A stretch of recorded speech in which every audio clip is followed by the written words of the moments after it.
मध्ये सगळ्यांना उपलब्ध करून देणार आहे, म्हणजे ही थोडी अभिमानाची बाब आहे.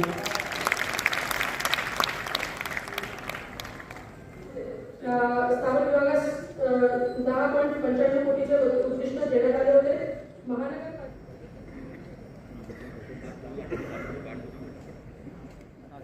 नमस्कार.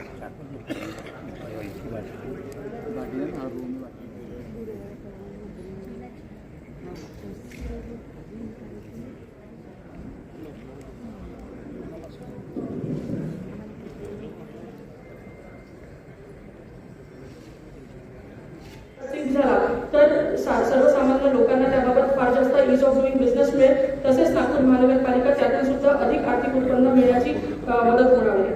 हे सर्व करून यासोबतच यावर्षी 100 टॅक्स कलेक्टरला POS मशीन देऊन त्याद्वारे घरपोच संकलन केले जाईल. तसेच सर्व नगरसेवकांना सुद्धा ही मशीन भविष्यात उपलब्ध करून देण्यात येईल, ज्याद्वारे कुठलेही थेट अर्थसंकलन न करता POS मशीनद्वारे उपलब्ध पर्यायाद्वारे कर भरण्याची सेवा जनतेला उपलब्ध करून देण्यात येईल, जेणेकरून अधिक कर संकलन होण्यास सुद्धा मदत होणार आहे. आर्थिक वर्ष 26-27 करता मालमत्ता करापासून व इतर आय संकलनातून 359 कोटी आय अपेक्षित आहे.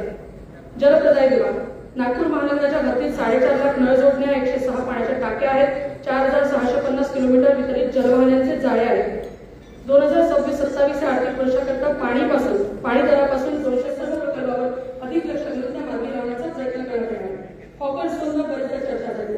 वेंडिंग कमिटी आणि सर्वांनी लक्षात घेता नवे वेंडर झोन तयार करण्यात येतील, त्याद्वारे नवीन दरवाजा आणि पारंपरिक हातगाड्यांच्या व्यावसायिकांना संधी मिळेल. महानगरपालिकेचे उत्पन्न वाढेल, वाहतुकीस निर्माण होणारा अडथळा काही अंशी दूर होईल आणि फुटपाथ संबंधित तसेच 3800 एकूण भूखंडांची संख्या 3822 आहे.